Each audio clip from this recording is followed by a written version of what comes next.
Welcome back to the Dolor Factor. We've been joined by Val, Lisa's daughter.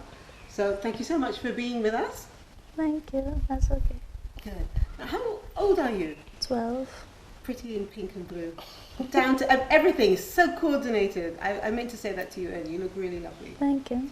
I'm so glad that you're here with us because many times as adults, we think we know what's best for our young people and we do our best, but we don't always get it right. Now, you know your mom has been, what she's been through over the last couple of years, and also she has the retreat coming up.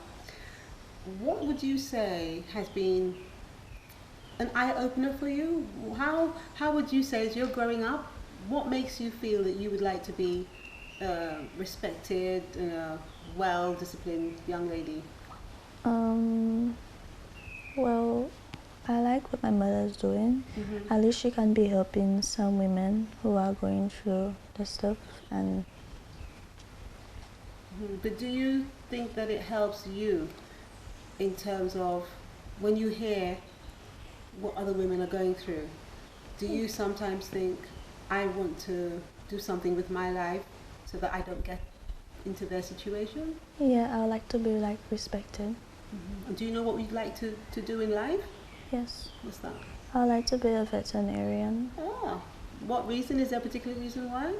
Yeah, I hate to see animals on the streets. So if I watching TV and I see animals being beaten up, I usually cry and my mother has to go. Oh. Have you brought animals home to your mom? All the time. Yeah. Oh, that's good. But it's very caring of you. But you know, doing what you have to do in order to become a veterinarian means a lot of studying and a lot of discipline. Are you ready for that? Yeah. Okay, good. Well, I wish you all the best with that. I just want to go back to your mom now. Feel free to, if there's anything you would like to, if you'd like to contribute to the conversation, feel free to do so, okay? Now, we were talking about young people going away in the community and as a stranger perhaps, or we see the people but we don't know them personally to talk to them. You said that there was a situation where you had to recently handle, and because I asked you, what do we do? Who do you approach? It seems as if you approach the child first before you approach the parent.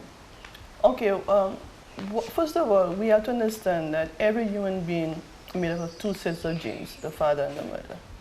So sometimes you may find the child acting a certain way. Sometimes it's not actually their fault because of one of the parents' genes probably was that way. Probably if the father is somebody that likes to drink, probably one child of that offspring might have a drinking problem. And sometimes we just forget that child is made up of two separate genes. The gene spans could be Guess, Gucci, or Armani, but the point is that two different sets of genes. You may have one that is more dominant than the other. A lot of times parents do not realize that that child may be acting out because of the way their parents probably did when they were that age. Mm-hmm. And sometimes it's kind of scary when those children fall in the cracks, because we as parents, well, in St. Lucia, I know for sure, we call them all sorts of names, some really bad names, and I just want to know whether or not the parents really understand what they're doing, really destroying that child. Mm-hmm. And a lot of times parents also forget that we were once their age. Mm-hmm. And probably we did the same thing. I agree with you there, but how do we tackle it if we are not part of that immediate family? We have to try to make the other parent understand, hey, I understand what you're going through to a certain level, but I do not think lashing out at that child would be the best thing. Mm-hmm. I can just imagine some parents saying, it's none of your business, how do you know lash out at my child? I have done that. I have done that. That's okay. I think that's okay. I say, you are destroying that child even more because that child will just lash out even more, be more rebellious at the end of the day. You lash out more, be more rebellious. Or if you cannot handle it, there are counselors that can help you. There are other people that can help you. There are other family members that can help you. Most of the times, we just go by the way our parents used to treat us before, with a broomstick, a piece of stone or something is flying after us, and we just figure that's the best way all the time. Wow, can I ask you something? You know, obviously without being too personal with your friends and so on, but generally speaking, when young people get together, you know, most of the time we as adults, we think you're talking about boys. But would you say that sometimes your friends, you talk about how adults treat you? Yes, sometimes. Yeah. What's the general thought about how adults treat young people? Sometimes they treat them good and sometimes bad, because like sometimes they think like just because they were born before us, they know everything. And how would you respond to that? I mean, like you say, we're older and we do that sometimes. It's because we're trying to look out for you and we're trying to show that, or we're trying to ensure that you don't go down the wrong paths that we did. Do the young people understand that? Yeah, I think so. Mm-hmm. And what would you say when if your friend said, "Oh, I've got parents who they don't listen to me. They just want me to do what they want to do." What would you say to your friends? Well, try to like understand them and see where they're coming from and their point of view. What about talking to parents? Would you? I mean, if you've got an issue, you've got a problem, or you're something that you're uncomfortable with, would you talk to your mum? Yeah, always. Yeah. And how would you approach your mum if you had something that you'd like to talk to her about? I'll tell her, Mommy, sit down, and I'll like talk to her. Right. So I think maybe if we start with our young people, talking to our young people, I think you're a very good example of that, Val. So if, let's say, your friends or any young person said they had a problem, whatever, you could then say to them, well, have you considered telling your mom or your dad, can we sit down, I'd like to talk to you? Do you think it's something that you could maybe say to your friends and that they would listen? Maybe. Maybe. Why would you hesitate?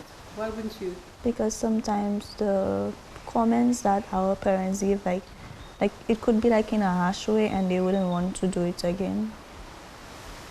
What do you think about what she said, Lisa? Yeah, what she's saying is actually true. From the time Val was an egg, one of the things I taught her to do is always have meetings with me. So every night before we go to bed, after we do our present stuff, we have what we call girls' night. We chat, we talk about any event that happens around the place. So much so that sometimes I'll fall asleep while she's still talking. Gosh, I thought you were the talker. But my daughter has always come home and told me, this child has this problem and that problem. They always come to her for advice. And she always tells them, hey, I'm just your age, I need some advice too. Mm-hmm. But her recent one was on, a child came to her when it committed suicide. So she told her child, hold that thought, and get back to my mother and I'll come back to you. The children, they have their own issues. The children in today's world, they're very stressed out. Mm-hmm. They have as much issues as us adults. And sometimes us adults add more issues onto those poor children. Mm-hmm. Whether they be 12 years, 7 years, 15, they have a lot of issues.